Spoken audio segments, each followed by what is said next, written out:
ヤッホーとしきです。今回は最強見言葉発見第3エリア全解説ということで、いやーなんでもっと早く気づかなかったんだ。今回はご覧の感じで時給42万経験値のスポットの紹介や斧を使った超万能的なビルドの紹介、注意喚起として一番重要な NPC の話は最初にやってますんで、ぜひ参考にしてみてください。このチャンネルでは他のゲームタイトルの攻略やゲームニュースなんかも扱ってますんで、よかったらチャンネル登録お願いします。それでは行くぞ。はい、それではまず一番最初に超重要なトピックからお伝えしていきます。第3エリアをずいずいと進んでいって、ここ深部祭壇というワープポイントがあります。ここまで来たらここらを背にしてまっすぐ進んでいくと順路があるんですね。しばらくこのまま進んでいきます。はい、たどり着きました。こんな洞窟の入り口と左になんか分かれ道があるところで、こいつですね。このじっちゃんと会話して2回イエスの選択肢を選ぶと問答無用で第4エリアに飛ばされてしまいます。この洞窟の先にもまだまだ探索ポイントありますし、ボスもいます。そして厄介なことに第4エリアに到達してしまうと第1エリアに行くことができなくなってしまうんですね。そうなってくるとこの後お伝えする最強格の御言葉ゲットが不可能になる人が出てきますんで、ここだけマジで要注意。いいですか、このじっちゃん覚えましたかね。必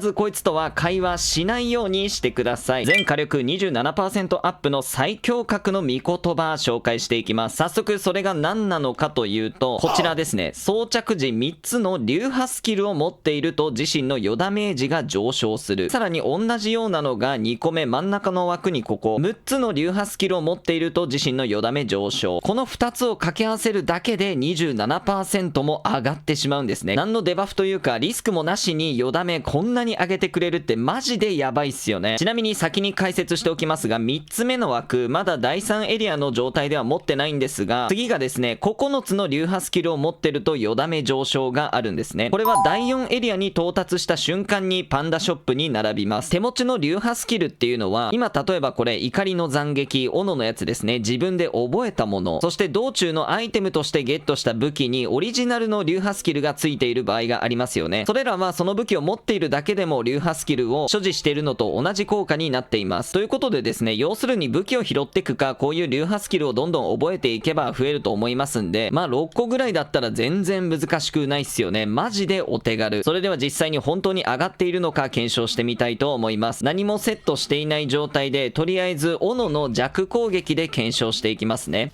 はい、普通の弱攻撃が268。それでは1個目。さっきは268でしたよね。この状態で殴ってみると、はい、305。もうやばいですね。この時点で40ぐらいダメージが上がっていて、超絶やばいのがわかると思います。ちなみにこの時点で 13% 増加しています。それでは2つ目つけてみましょう。まあもう結果から言っちゃってしまってるんですけどね。はい、これで攻撃すると341。激ヤバですね。はい、ということで、さっき2個目を装備した段階で 11% 増加で、波数もろもろいろいろ計算して何にも装備していない状態から2つ装備すると 27% も増加しているっていう仕組みなんですね。でこれ皆さん見落としがちかもしれませんが、なんとこれですね魔法にも乗ってしまうんですね。これマジやばいんすよね。さらにもっとやばいのが、実はこれ一番最初につけたやつ、これって実は第1章のめちゃくちゃ序盤からゲットすることができるんですね。そして2つ目は第2章の真ん中あたりぐらいでゲットできます。ちなみにこれセット効果がありまして、上ご覧ください。12の流派スキルを学ぶと自分のダメージがさらに増加するんですね。12個の流派スキル集めなきゃいけないんですが、まあこんな感じになってますよね。使わないスキルの手前で止めておいてある。こういうのをですねなるべく覚えていって自分の手持ちの流派スキルを増やしていく。条件を達成するのもそんなに難しくはないのかなと思います。ということでマジでコスパ最強の今作の救済枠みたいな見言葉になってますんで、ぜひゲットしてみてください。はい、それではこの見言葉の入手方法なんですが、このゴブリンの商人がいますよね。こいつにキーアイテムを渡すとこことここ商品のラインナップに上がります。ではこれからその見言葉が商品のラインナップに並ぶキーアイテムの場所を紹介していきますんで、もし持ってないよって方は参考にしてみてください。それではいってらっしゃい。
続いてこちらも超汎用的な玉杯、全物理ダメージ 10% アップ紹介していきます。それがこちらアッコの玉杯というやつですね。一応これも検証してみましょう。これを外した状態で1回弱攻撃で殴ってみます。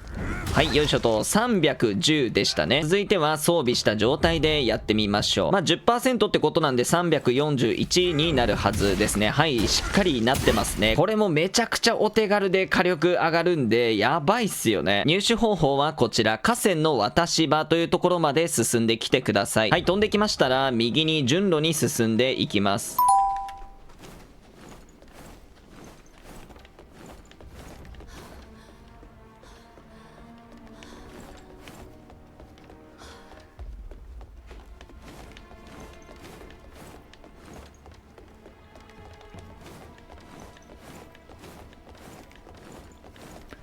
はい、たどり着きましたね。ここにね、普通に落ちてるんで、マジで簡単にゲットできるんですよね。忘れずに取ってみてください。はい、それでは超万能の斧ビルドを解説していきます。今回使っていくのは悲鳴の斧。最初からついているスキル悲鳴がめちゃくちゃ有能ですよね。こいつの入手方法は1つ目の動画で解説してますんで、まだ持ってないよって方は見てみてください。続いてスキルツリー見ていきましょう。まずこれは確定で皆さん覚えるんですけど、斧の弱攻撃4段目が命中すると、つまり最終弾を当てるとスワゲージを3獲得する。そのまんま左上の方ズイズイズイといって、ここですね。ここに怒りの斬撃というスキルがあります。今回はこいつをメインに使っていきます。出が遅くもなく早くもなくって感じで使いやすい部類のスキルなんですが、この1個左のノード、ここを解放すると、もともと消費スワゲージが2だったんですけど、3に増えて、怒りの斬撃を発動するだけで当てていなくても一定時間近接攻撃で敵にダメージを与えると自分の HP を一部回復するドレイン効果がつくんですね。さらに右下、エルデンリングやってる方はみんな大好き巨人狩りみたいな人型の敵を上空に打ち飛ばすことができるんですね。これがマジで気持ちいい。あとは特に必須なスキルっていうのはないんですが、これぐらいですかね。弱攻撃の3段目に対抗効果をつける。意外とあると便利です。またこれも確定で覚えるルートにあるんですが、ため強攻撃にも対抗効果が付与される。こいつもね、結構便利なんで覚えておいてください。あとは右下の方のこいつ、特定のタイミングで斧の弱攻撃を出すと攻撃速度がわずかに上昇する。これ覚えて使ってみてはいるんですけど、あんまり恩恵を感じないので覚えなくても大丈夫です。さらにスキルツリーの左側、ここはもう皆さんマストで覚えてると思いますが、ツアーを獲得すると同時に持久力が回復する。今回の斧ビルドで言えば最終弾を当てた時に3スタック回復しますから、その時点でね5リットスタミナ回復してくれて、コンボをつなげるのにかなり役に立ってくれます。あとはその下、僕の動画ではおなじみドレイン効果をつける左右経脈ですね。今回は実戦ではお見せしませんが、しっかりこれ重複しますので、ボス戦なんかで使えばよりモリモリと HP を回復していくことが可能です。はい、それではまずはコンボ実際にやってみましょう。開幕悲鳴で飛び上がって攻撃して、そのまんま3段目4段目を当てる。今のでスワゲージを3回復しているはずです。そしたら怒りの斬撃を発動して、そのまんまこのまんま攻撃していく。はい、ここでもスワゲージを3回復しています。また怒りの斬撃を放っていく。でまた攻撃していく。今スタミナ切れてしまったんですけど、悲鳴そして怒りの斬撃両方ともスワを消費して発動する場合はスタミナを消費しないので、後からお見せする映像であれスタミナ減ってないじゃんっていう理由はここにあるんですね。それではどのくらい回復するのかドレイン効果検証していきましょう。怒りの斬撃を出して、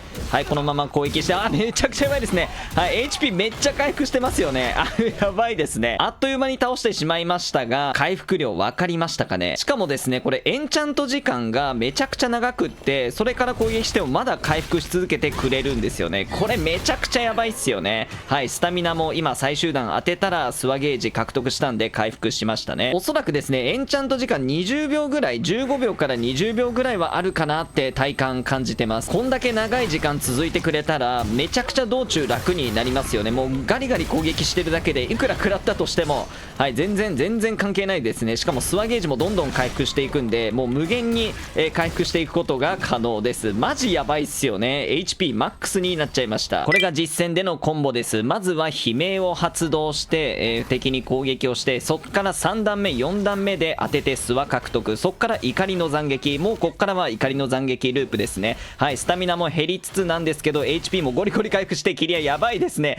めちゃくちゃ高く飛び上がりましたね。はい、こんな感じで超ゴリ押すことができます。これね、道中でマジで使いやすくて、ほとんどの敵切り上げることができますし、スタミナも HP もどんどん回復していくっていうんで、もうマジで快適なんですよね。このゲーム道中の敵めちゃくちゃめんどくさいんですけど、これさえやってしまえば簡単に攻略が可能です。素晴らしい。先ほど紹介した玉杯で物理攻撃の威力を高める、また御言葉でダメージを 27% アップすれば問答無用でゴリゴリ進むこともできますんで、ぜひねやってみてください。ただですね、一部動き回るボスとかにはなかなか使えないっていうのと、この最終弾ですね、出が遅いのでこれが当たらないとコンボが決まらないんですね。そこだけ要注意ってのと、あともう一つはやはり無敵効果ではないので、超特大のダメージなんか受けてしまうとさすがに回復しなければいけません。なのでボス戦というよりかは道中がめちゃくちゃ楽になるよっていうビルドなんで、ぜひね皆さん使ってみてください。はい、それでは皆さんお待ちかね、時給42万のレベル上げスポットを解説していきます。ここで皆さんじゃんじゃんレベル上げちゃってください。今回使っていくのは斧、再三紹介している双剣ビルド、こちらでも全然できるんですが、敵が殴ってきたりとかして対抗が効かないパターンがありましたので、斧でひるませながらやっていく、先ほどの斧ビルドでやっていった方がめちゃくちゃ楽です。さらに今回もろもろ敵を倒して一周してくると新マッチが1回につき8下がってしまいますので、レベル上げ開幕に神魔の甲を使って新マッチを上げつつ一定時間下がらないようにしておいてください。こいつは毎回逗子で休むと補充されるんで安心です。場所がこちら第3エリアの5個目のワープポイント、霊感殿まで来てください。5個目にはなっているんですが、難民の拠点からこの鳥人の居住地沼とか鹿として一気にここまで駆け上がってくることができますんで、第3エリアの割と最初の方からできるっていうのもメリットですね。一応注意ですが、飛んでくるとこんな感じの祠になっていて、最初ここショートカットが空いてないんですが、ちょっと戻りまして、あそこの長い杖持ってる害悪的な敵がいるんですけど、こいつの奥通って建物入って右に行って、このまんま屋上渡っていって、こうやって進んでいって、最終的にここの扉にたどり着きますんで、敵はほぼほぼ鹿として大丈夫なんで、とりあえず開けちゃってください。先に内容から解説していきます。この祠からスタートしてもろもろ敵を倒して戻ってきて、もう一回休むを押して再び動き出せるようになるまで、その時点で僕の場合1分42秒かかりました。人によって時間前後すると思いますんで、だいたい2分だと思っておいてください。そして1回につき14028もの経験値をゲットできます。1回2分ってことなんで1時間で30周できますから、掛け算して42万の経験値っすね。これマジやばいっすよね。ちなみに僕は結構レベル上げてしまったんですけど、レベル90にするのに49126必要です。この時点でも3回から4回ぐらい回ればもうレベル上げることができますから、かなり効率的なのが分かりますよね。はい、それでは経験値稼ぎの手順解説していきます。まず忘れずに開幕神魔の甲は使っておいてくださいね。ちょっと変なことしてますがお気になさらず。はい、使ったらガンダッシュして右の方向に進んでいきましょう。今回この動画撮ってる時は手順だけなのでそんなに急いではないですね。でここら辺でわざと離れて斧ビルドを使ってる人は最終弾を当ててスワゲージを3獲得しておいてください。でこの女の人を倒しに行きますね。先ほど紹介した斧ビルドのコンボでガンガンはめて速攻倒していきましょう。これやばいですよね。スタミナもガンガン回復してるんでめっちゃ戦いやすいんですよね。はい、こいつ5160も落とすんですね。めちゃくちゃでかい。でここの寝ているゾンビを倒す。で近くにいるゾンビは近づくだけ近づいて離れちゃって大丈夫です。これで起き上がってついてきてくれるんで時間効率が上がります。あとはこの第三勢力と戦ってるような感じで乱戦の中ゴリゴリ戦っていくだけですね。敵のヘイトが分散してるんでめちゃくちゃ戦いやすいと思います。で続いてここ寝ているゾンビを2匹倒していきます。斧使ってるとねちょっとスタミナが切れ気味なのでご注意ください。そして最後1匹倒して終了なんですが、ポロポロアイテム落ちてますよね。はい、こいつらね実は経験値800と1200のアイテムポロポロ落とすんですよね。なので42万以上ゲットすることは可能だと思います。結構上振れますね。あとは急いで帰るだけ。場所も近いんでもし死んでしまって神魔降臨してしまっても斧ビルド使えば簡単にご利用せると思いますんでめちゃくちゃ便利です。はい、ということでね経験値稼ぎスポットの紹介でしたが、もう中盤に差し掛かってきてレベルルも必要になってくると思いますんで、ぜひここでレベル上げガンガンやっちゃってください。はい、それでは第3エリアの透明な床の攻略やってみたいと思います。順路通り進んでくればこんな感じで超目立つ感じであるんでわかると思います。まずはここの石のところまで進みましょう。はい、そしたら右向くと色々浮いてるんですが、まずは右の本の方に進んでいってください。はい、落ちないように気をつけてください。結構ギリギリっすね。で、次は、左の方、あちらの本に向かっていってください。ゆっくりで大丈夫です。で、目の前の石、右、で、ちょっと右、まあ動画の通りに進んでもらえれば大丈夫かなと思います。結構道幅狭いんでお気をつけください。これは斜めに進んで大丈夫です。で、最後はあそこのアイテムのところ。はい、ここから扉に向かえばゴールですね。この先に重要なアイテム、回復強化のアイテムありますが、即死の異常効果やってくるやつ2体いるので、即死耐性を高めるか、あとはアイテムも準備しておいてください。第3エリアのタケノコ全3箇所、プラスアルファで2個紹介していきます。前の動画でも解説していますが、今作はタケノコをゲットする方法が、道中にいる小さいタケノコの妖精を倒す、もしくは会話でゲットするんですね。で、トロフィーを獲得するためには道中にいるタケノコを全部20種類倒すが必要で、会話でゲットできるタケノコは含まれないのでご注意ください。トロフィー狙ってる方はこれから紹介する3つ目までのタケノコの精霊をしっかり倒すようにしてください。それではいってらっしゃい。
ぼってみ。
楽しみにしておるがよい。